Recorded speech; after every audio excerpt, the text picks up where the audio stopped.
Welcome dear students. Class 11th की हम प्रश्न बैंक हल कर रहे हैं। मध्य प्रदेश बोर्ड ने जो डाली, कहा जा रहा है पेपर इसी में से बनना है। तो पेपर इसमें से बने या ना बने, अपना तो रिवीजन हो रहा है और जिन लोगों ने पढ़ा नहीं है उनका पहली बार हो रहा है।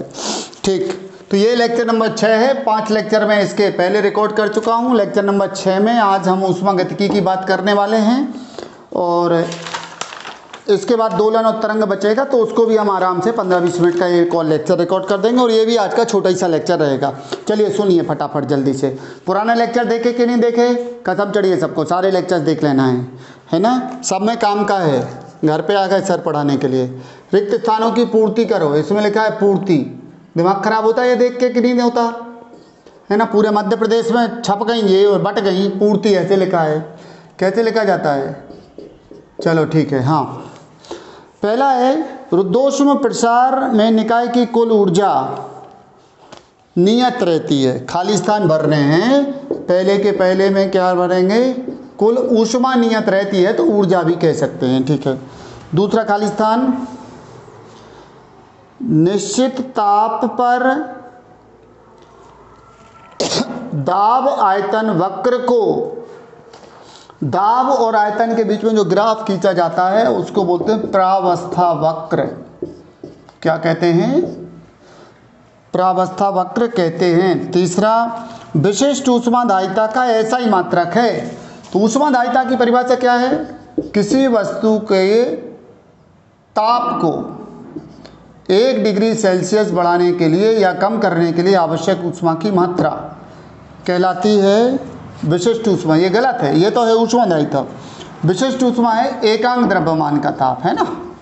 ये है परिभाषा विशिष्ट ऊष्मा की। एकांक द्रव्यमान का ताप 1 डिग्री सेल्सियस परिवर्तित करने के लिए आवश्यक ऊष्मा की मात्रा को विशिष्ट ऊष्मा कहते हैं। अब इसका ऐसा ही मात्रक पूछा गया तो ऐसा ही मात्रक इसका होता है जूल, इसका होता है किलोग्राम। तो जूल पर किलोग्राम पर केल्विन। ठीक है, ताप का केल्विन। समझ में आया कि नहीं, रट्टा नहीं मारना है, समझना है। मेयर का समीकरण है, तो मेयर समीकरण होता है बच्चों Cp - Cv बराबर कैपिटल R। ये है नियत दाब पर किसी गैस की मोलर विशिष्ट ऊष्मा, नियत आयतन पर किसी गैस की मोलर विशिष्ट ऊष्मा, और यह है सार्वत्रिक गैस नियतांक। R कितना होता है मालूम है, 8.31 जूल पर मोल पर केल्विन। ठीक है बच्चों, 4 हो गए। आप कह रहे हैं एक शब्द या एक वाक्य में उत्तर दीजिए। दूसरे प्रश्न को एक शब्द या एक वाक्य में पूछ रहे हैं। 1 कैलोरी ऊष्मा की परिभाषा लिखिए। बहुत बढ़िया। 1 कैलोरी ऊष्मा क्या चीज़ है, सुनिए भाई। जो शुद्ध जल होता है, शुद्ध जल का ताप 14.5 डिग्री सेल्सियस से 15.5 डिग्री सेल्सियस है ना, और 1 ग्राम जल का ताप। आप सुन लो, ये परिभाषा हो गई। अभी अपन ने नहीं पढ़ी थी ना जब क्लास चल रही थी, अब सुन लो इसको ध्यान से। 1 ग्राम शुद्ध जल का ताप 1 डिग्री सेल्सियस, वो भी कहाँ से कहाँ, 14.5 से 15.5 डिग्री सेल्सियस बढ़ाने के लिए आवश्यक ऊष्मा की मात्रा 1 कैलोरी के बराबर होती है या 1 कैलोरी ऊष्मा होती है। ओके बच्चों, ऊष्मागतिकी का शून्यवां नियम लिखिए। ऊष्मागतिकी का शून्यवां नियम क्या कहता है, यदि कोई निकाय A 2 अन्य निकायों B और C के साथ अलग अलग ऊष्मागतिक साम्य में है तो निकाय B और C भी आपस में ऊष्मागतिक साम्य में होते हैं। बच्चों समझ में आई बात कि नहीं आई। अगर ये इसके साथ ऊष्मागतिक साम्य में है A B के साथ और A C के साथ, तो B और C भी ऊष्मागतिक साम्य में होंगे। ये ऊष्मागतिकी का शून्यवां नियम। मोलर विशिष्ट ऊष्माधारिता का ऐसा ही मात्रक बताइए। मोलर विशिष्ट ऊष्माधारिता का ऐसा ही मात्रक। तो बस यहाँ पे ग्राम की जगह क्या कर लो, मोल कर लो। तो क्या बनने वाला है ये तीसरा क्वेश्चन। ये खाली स्थान नहीं है, ये यहाँ का तीसरा क्वेश्चन है। मोलर विशिष्ट ऊष्मा का, मोलर विशिष्ट ऊष्मा क्या कहती है कि 1 मोल का ताप 1 डिग्री सेल्सियस परिवर्तित करने के लिए ऐसा ही मात्रक। तो ये तो हो गया जूल, ये केल्विन हो गया, ये मोल हो जाएगा किलोग्राम की जगह। तो जूल पर मोल पर केल्विन ऐसा ही मात्रक हो गया इसका। ऊष्मागतिक अवस्था चरों में संबंध बताने वाला समीकरण लिखिए। तो ये पी वी बराबर आर टी लिख दीजिए। ये हो गया, संबंध बता रहा है पी वी बराबर आर टी। ठीक, पी वी और टी के बीच में संबंध बता रहा है, तो आदर्श गैस समीकरण हो गया ये। फिर सही विकल्प चुनिए। चक्रीय प्रक्रम में 4 ऑप्शन है। आंतरिक ऊर्जा में परिवर्तन शून्य होता है, तो सही बात है। अवशोषित किए गए कार्य के बराबर होती है। अवशोषित ऊष्मा किए गए कार्य के बराबर होती है।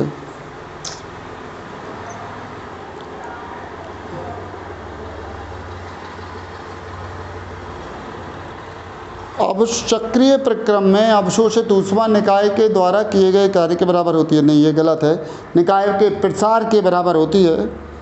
फिर ए और बी दोनों सत्य हैं, ए और बी दोनों असत्य हैं।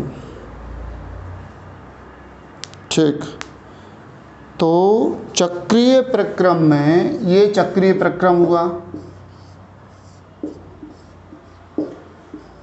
ठीक, यहाँ ऊष्मा अवशोषित होती है, यहाँ ऊष्मा निष्कासित होती है।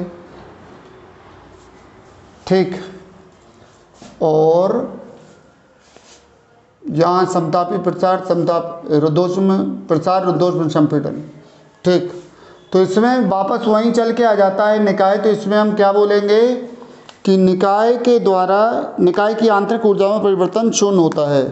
पहले का ऑप्शन ए सही है। सही विकल्प में पहले का कौन सा सही है? ए सही है। आंतरिक ऊर्जा में परिवर्तन शून्य होता है। ठीक, फिर दूसरा P V to the power gamma में गामा है।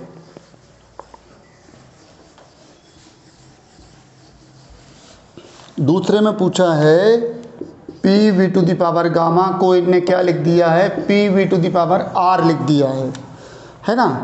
आर है, तो ये गामा होता ना सी पी बटे सी बी, ये होता बच्चों C P by C B, तो जे आर होगा, है ना? तो दूसरे का है ऑप्शन बी। क्लियर? निम्न में से किसकी विशिष्ट ऊष्माधारिता सबसे ज़्यादा? 4 पदार्थ दिए, एल्यूमिनियम, कार्बन, तांबा, चांदी। तो एल्यूमिनियम की सबसे ज़्यादा होती है। याद करने का है, फैक्ट वाला क्वेश्चन है। ठीक, मतलब एल्यूमिनियम गर्म देर में होगा, गर्म हो गया तो ठंडा भी देर में होगा। आगे 4 अंक वाले क्वेश्चन, लघुत्तरीय प्रश्न। क्या कह रहे हैं? ऊष्मागतिकी का प्रथम नियम लिखिए एवं इसके आधार पर समतापी प्रक्रम, रुद्धोष्म प्रक्रम और चक्रीय प्रक्रम को समझाइए। बहुत बड़ा है यार, हैं? ऊष्मागतिकी का प्रथम नियम क्या कहता है? किसी निकाय के द्वारा अवशोषित या उत्सर्जित ऊष्मा, उसके द्वारा या उस पर किए गए कार्य तथा उसकी आंतरिक ऊर्जा में परिवर्तन यानी कमी या वृद्धि के योगफल के बराबर होती है। मतलब ये है कि किसी निकाय के द्वारा जो ऊष्मा अवशोषित होगी उसके द्वारा किए गए कार्य और उसकी आंतरिक ऊर्जा में परिवर्तन के बराबर होगी। ऊष्मा अवशोषित भी हो सकती है, निष्कासित भी हो सकती है। कार्य निकाय कर सकता है, निकाय पर हो सकता है। आंतरिक ऊर्जा बढ़ भी सकती है, घट भी सकती है। ऊष्मागतिकी का प्रथम नियम हो गया। अब इसके आधार पर कह रहे हैं क्या क्या समझाइए? समतापी, रुद्धोष्म, चक्रीय प्रक्रम को समझाइए। पहला देखिए, समतापी प्रक्रम को समझाएं। समतापी प्रक्रम में निकाय की आंतरिक ऊर्जा नियत रहती है, जैसा चक्रीय प्रक्रम में होता है। मतलब उसमें आंतरिक ऊर्जा में परिवर्तन नहीं होता है। इसलिए क्या हो गया? डेल्टा क्यू बराबर डेल्टा डब्ल्यू। ठीक, मतलब आंतरिक ऊर्जा में परिवर्तन शून्य है। मतलब निकाय के द्वारा अवशोषित ऊष्मा काय के बराबर है उसके द्वारा किए गए कार्य के। अरे सॉरी, तो आप इसको भी चेंज कर लो बेटा, है ना? ये ऑप्शन में थोड़ा कंफ्यूज भी हो रहे थे ना अपन। चक्रीय प्रक्रम में जो सही विकल्प हमने बताया है, इसको सही विकल्प का आप आंसर सुधार लीजिए प्लीज़, सॉरी फॉर दैट। चक्रीय प्रक्रम में जो पहला क्वेश्चन था, आंतरिक ऊर्जा परिवर्तन शून्य होता है, ये तो बात सही है, अधूरा आंसर है। लेकिन अवशोषित ऊष्मा किए गए कार्य के बराबर होती है, ये तो सिद्ध ही हो रहा है। समतापी में होता है, चक्रीय में भी ऐसा ही होता है। तो ए और बी दोनों सही है, मतलब इसका ऑप्शन सी सही है। सी में क्या है? ए व बी दोनों सही हैं। ठीक है बच्चों, तो प्लीज़ इसको करेक्ट कर लेना पहले वाले ऑप्शन के लिए। ठीक है, ए और बी दोनों सही है उसमें। ठीक, एक हो गया। दूसरा क्या है, रुद्धोष्म प्रक्रम को समझाइए। तो क्या बोला भाई हमने, रुद्धोष्म प्रक्रम, रुद्धोष्म प्रक्रम में क्या होता है, डेल्टा क्यू 0 होता है। तो डेल्टा क्यू 0 रखोगे तो क्या आएगा, delta W plus delta U, या डेल्टा डब्ल्यू बराबर माइनस डेल्टा यू। ये रुद्धोष्म प्रक्रम हो गया। फिर तीसरा क्या है, चक्रीय प्रक्रम को समझाइए। तीसरा है चक्रीय प्रक्रम को समझाइए। तो देखो जी आ गया चक्रीय प्रक्रम, है ना अपना इस वाले पहले सही विकल्प का आंसर। चक्रीय प्रक्रम में डेल्टा यू 0 होता है, तो डेल्टा यू 0 भर दो तो डेल्टा क्यू बराबर डेल्टा यू, मतलब निकाय के द्वारा किया गया कार्य अब अवशोषित ऊष्मा के बराबर होता है। तो सही विकल्प वाला जो आंसर था वो आंतरिक ऊर्जा में परिवर्तन शून्य होता है, तो सही है ही, लेकिन अवशोषित ऊष्मा के बराबर कार्य भी होता है, ये भी सही है। मतलब ऑप्शन ए भी सही है, ऑप्शन बी भी सही है। तो इसको सुधार लेना, पहले सही विकल्प का ऑप्शन सी सही है, क्योंकि उसके ए और बी दोनों सही लिखे हैं। ठीक, फिर हो गए ना ये सारे। फिर कारण स्पष्ट करो। दूसरे का पहला कह रहे हैं, दो अलग अलग ताप T1 और T2 की दो वस्तुओं को उसमें संपर्क में लाया जाए। अब जरूरी नहीं कि अंतिम ताप T1 प्लस T2/2 ही हो। देखो हमने कहा 5 लीटर पानी ले आए हम 50 डिग्री सेल्सियस का, और 5 लीटर पानी ले आए 20 डिग्री सेल्सियस का। इनको मिला दिया तो पानी गर्म होके बना 10 लीटर। इसका ताप कितना होगा, इसका जोड़ के आधा कर दो, 35 डिग्री सेल्सियस होगा। ये तो बात सही है, लेकिन अगर कम मात्रा है, जो गर्म पानी है ये 5 लीटर है और जो 50 लीटर है, तो आप 35 लीटर थोड़े होगा। अब तो जो 20 से थोड़ा बहुत बढ़ेगा, है ना, 22, 24, 25 होगा। और अगर समुद्र में डाल दो इतना पानी तो कुछ ही नहीं होगा, थोड़ा मोड़ा फर्क पड़ेगा। यानी अगर एक वस्तु की ऊष्मादायिता ज़्यादा है या उसका द्रव्यमान ज़्यादा है, तो ऐसी परिस्थितियों में दो वस्तुओं को उसमें संपर्क में लाने पर ये जरूरी नहीं है कि उनका ताप क्या होगा, अंतिम ताप उनके माध्य ताप के बराबर होगा। माध्य ताप के बराबर तो तब ही होगा जब ऐसा हो रहा हो। कैसा कि या तो एक जैसी वस्तुएं हैं बिल्कुल, या ऊष्मादायिता का कुछ कनेक्शन है। तो ये T1 प्लस T2/2 हमेशा नहीं होता, कभी हो सकता है, हमेशा नहीं होगा। फिर कार चलाते चलाते उसके टायर में वायु दाब बढ़ जाता है, तो सिंपल बात है, कार जब चलती है तो रोड पे घर्षण होता है, टायरों के और रोड के बीच में घर्षण के कारण टायर गर्म होते हैं, और गर्मी के कारण दाब बढ़ता है। ताप बढ़ने पर दाब बढ़ता है, क्योंकि आयतन नियत रहता है, तो नियत आयतन पर दाब ताप के समानुपाती होता है। तो चूंकि ताप बढ़ता है इसलिए दाब बढ़ता है उसके अंदर। ठीक, फिर चक्रीय प्रक्रम किसे कहते हैं, इसके विभिन्न चरण पीवी आरेख में बताइए। ऐसा प्रक्रम जो विभिन्न अवस्थाओं से गुजरता हुआ वापस अपनी पूर्व अवस्था प्राप्त कर लेता है, चक्रीय प्रक्रम कहलाता है। इसको ऐसे बनाते हैं, देखो कैसे ग्राफ पे बना देते हैं। इसको ले लें P और इधर ले लें V। तो मान लो यहाँ पे है कोई गैस, उसका ताप, दाब, आयतन J है। इसमें समतापी प्रसार हुआ तो A से B पे पहुँच गई, तो दाब वही, दाब बदल गया, आयतन बदल गया, ताप वही रहा, समतापी प्रसार। इसके बाद क्या हुआ, रुद्धोष्म प्रसार हुआ। रुद्धोष्म प्रसार में क्या हुआ, सब बदल गया, ताप T2 हो गया। फिर हुआ समतापी संपीड़न। समतापी संपीड़न में क्या हुआ, प्रेशर कम हुआ, आयतन कम हुआ, प्रेशर बढ़ा, वॉल्यूम कम हुआ, ताप वही रहा। फिर हुआ रुद्धोष्म संपीड़न, तो फिर प्रेशर बढ़ गया, आयतन कम हो गया, ताप फिर बढ़ गया। तो ये बन गया क्या, चक्रीय प्रक्रम का पीवी आरेख। ठीक, फिर कारण स्पष्ट कीजिए। किसी बंदरगाह के समीप शहर की जलवायु समान अक्षांश के किसी रेगिस्तानी शहर की जलवायु से अधिक शीतोष्ण होती है। मतलब इसमें यह बताना है कि समुद्री स्थान जो होते हैं, समुद्र के किनारे पर जो शहर बसे होते हैं, वहाँ पे जलवायु में ज़्यादा परिवर्तन नहीं होता। मतलब दिन में ये ज़्यादा क्या नहीं होता, ठंड के समय ज़्यादा ठंडा नहीं होता और गर्मी के समय ज़्यादा गर्म नहीं होता। ये मतलब क्यों, पानी की विशिष्ट ऊष्मा अधिक होने के कारण ऐसा होता है। पानी की विशिष्ट ऊष्मा ज़्यादा हो जाने के कारण ये गर्मी में गर्म नहीं हो पाता ज़्यादा, और ठंड में ज़्यादा ठंडा नहीं हो पाता, सिंपल बात।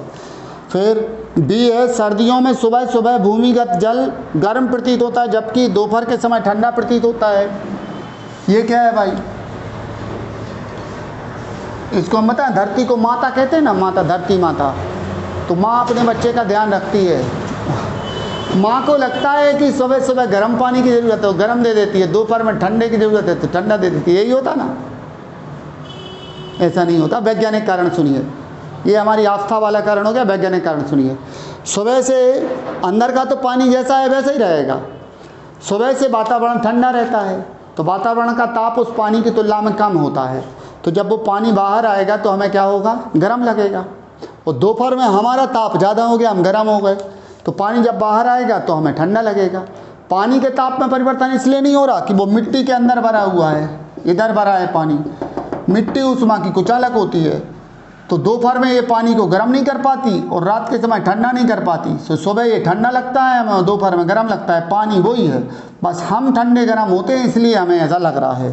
ठीक, मेयर का समीकरण प्राप्त कीजिए। Cp माइनस Cv बराबर R। मेयर समीकरण निकालिए। इसके पहले अगला क्वेश्चन बताओ ना, छठवां क्वेश्चन क्या कह रहा है भाई? ये कह रहा है समतापी और उद्दोष प्रक्रम में अंतर लिखिए। लिख लोगे मन से? समतापी प्रक्रम ऐसे प्रक्रम जिनमें नियत ताप पर गैस के दाब और आयतन परिवर्तित हों या नियत ताप पर प्रक्रम एक अवस्था से दूसरी अवस्था में पहुँचे, समतापी प्रक्रम कहलाते हैं। ठीक, रुद्धोष्म प्रक्रम जिनमें नियत ऊष्मा पर निकाय एक अवस्था से दूसरी अवस्था में पहुँचे, रुद्धोष्म प्रक्रम कहलाते हैं। इनमें ताप नियत रहता है निकाय का, इनमें ऊष्मा नियत रहती है। कौन में? समतापी में ताप नियत, रुद्धोष्म में ऊष्मा नियत। दो हो गए। तीसरा, ये रुद्धोष्म प्रक्रम धीरे धीरे संपन्न होते हैं, समतापी प्रक्रम तेजी से उल्टा बोले, समतापी प्रक्रम धीरे धीरे संपन्न कराए जाते हैं, रुद्धोष्म प्रक्रम तेजी से संपन्न होते हैं। फिर समतापी प्रक्रम में बायल का नियम लागू होता है, पीवी बराबर नियतांक होता है समतापी प्रक्रम में। और रुद्धोष्म प्रक्रम में क्या होता है? P V to the power gamma बराबर नियतांक, यानी रुद्धोष्म नियम लागू होता है या पॉइसन नियम लागू होता है। ठीक, एक क्वेश्चन केवल बताओ, मेयर का समीकरण Cp माइनस Cv बराबर R प्राप्त कीजिए। ठीक है, प्रमाण।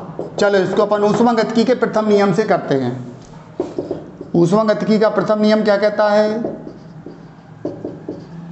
यही कहता है ना? अच्छा, इसलिए समतापी अवस्था में मान लो हम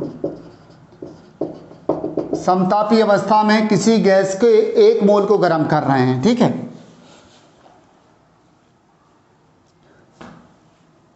समतापी नहीं होता यार, समदाबी लेना है और सम आयतनिक लेना है ना? मतलब आयतन को नियत रख कर लें पहले, है ना? आयतन नियत हो तब डेल्टा क्यू मान लीजिए कितनी है, हमें Q1 ऊष्मा चाहिए पड़ रही है गर्म करने नियत आयतन पर, है ना? और डेल्टा U कितनी है? डेल्टा U1 चाहिए पड़ रही है। और डेल्टा W तो 0 होगा, नियत आयतन पर किया गया कार्य शून्य होता है। क्यों? P इंटू डेल्टा V, आयतन में परिवर्तन शून्य, तो ये हो गया शून्य। ठीक, इसलिए डेल्टा Q1 बराबर कितनी ऊष्मा चाहिए पड़ रही बच्चों? बोलो। डेल्टा Q1 बराबर डेल्टा U1 प्लस 0, तो डेल्टा U1 बराबर आ गया डेल्टा Q1। अब चूंकि डेल्टा Q क्या होता है? MC delta T। ठीक, और M की जगह ले रहे हैं हम 1 मोल, तो 1 ले लिया। और C की जगह क्या ले रहे हैं? CV नियत आयतन पर, और डेल्टा T तो ले लिया, है ना? तो ये आ गया Q1। तो अतः डेल्टा U1 क्या आ गया बच्चों? CV into delta T। ठीक, अब इसी तरह हम नियत दाब पर चलें, नियत दाब पर देखें, तो नियत दाब पर भी ऊष्मागतिकी का प्रथम नियम लगाएंगे। तो मान लो हमें ऊष्मा ज़्यादा चाहिए पड़ रही है या कम चाहिए पड़ रही है, वैसे तो ज़्यादा चाहिए पड़ती नियत दाब पर गर्म करें तो। कुकर के बाहर चावल पकाओ, कुकर को में बंद करके चावल पकाओ, बंद करके पका रहे हो नियत आयतन पर है, खोल के पका रहे हो नियत दाब पर है। कब चावल जल्दी पकते हैं? कुकर में, है ना, नियत दाब पर कम ऊष्मा खर्चा होती है। Q2 हो गया, और Q2 का मान कितना आएगा बताइए? 1 मोल है, CV की जगह आएगा CP और डेल्टा T आएगा। मतलब अब हमें ऊष्मा कितनी चाहिए? CP इंटू डेल्टा T इतनी चाहिए। और आंतरिक ऊर्जा में परिवर्तन मान लो हो रहा है डेल्टा U2, और क्या है किया गया कार्य नियत दाब पर है ना, तो P इंटू डेल्टा V ये होगा, ठीक। लेकिन जो बाद में आंतरिक ऊर्जा में परिवर्तन है उतना ही आंतरिक ऊर्जा में परिवर्तन हमें, अभी रुक जाओ इसको हम कर देते हैं फिर, है ना। तो ये उठा के कहाँ भरा जाएगा? इसके अंदर भरा जाएगा। तो डेल्टा Q की जगह आ गया CP इंटू डेल्टा T, और ये आ गया डेल्टा U2, और ये आ गया P डेल्टा V। अब चूंकि डेल्टा U2 और डेल्टा U1 बराबर होते हैं, क्योंकि बराबर ऊष्मा चाहिए, मतलब CB इंटू डेल्टा T चाहिए, तो इधर आ गया CP इंटू डेल्टा T बराबर CV into delta T plus P delta V। पक्षांतर करो, CP delta T minus CV delta T बराबर P डेल्टा V। अब चूंकि PV बराबर RT होता है 1 मोल गैस के लिए आदर्श गैस समीकरण, ठीक है, इसलिए P डेल्टा V बराबर क्या होगा? R delta T। तो ये हटा दें तो क्या आ गया? CP minus CV into delta T common ले लिया बराबर R delta T, delta T delta T काट दीजिए, CP माइनस CV बराबर R। याद कर लो, पेपर में छाप आना, मेयर का समीकरण निकल आया, ठीक है। तो बच्चों ये क्या हो गया? आज के इस छोटे से वीडियो में हमने ऊष्मागतिकी भी पूरी पढ़ ली। अब अकेला बचा है दोलन और तरंग, तो आपका ज़्यादा इंतजार नहीं करवाएंगे हम, 1 या 2 दिन के अंदर एक वीडियो और अपलोड करेंगे। और इस तरह से 11वीं क्लास की पूरी पढ़ाई साल भर हमने पढ़ाया, रिवीजन करवाया, और ये प्रश्न बैंक भी हल करवा दिया, ठीक। तो जल्दी से तैयार हो जाओ ये सब पढ़ के 12th के लिए। प्लीज़ ज़्यादा से ज़्यादा दोस्तों के लिए इसको शेयर ज़रूर कर दीजिए। मैं 12th क्लास में नहीं बोलता और किसी क्लास में नहीं कहता हूँ, आप लोग को कहता हूँ, ताकि 12th में बच्चे अपने पास ज़्यादा से ज़्यादा जुड़ जाएँ। ऑनलाइन या ऑफलाइन किसी भी तरह से बच्चे हमसे ज़्यादा जुड़ जाएं, अपनी क्लास में ज़्यादा पढ़ें। अगर अच्छा लगता है तो, है ना, तो ही शेयर करना, नहीं लगता है तो कोई दिक्कत नहीं, शेयर मत करना, सब्सक्राइब भी मत करना, छोड़ देना चैनल को। ओके बच्चों, तो मिलते हैं अगली क्लास में, बाय बाय।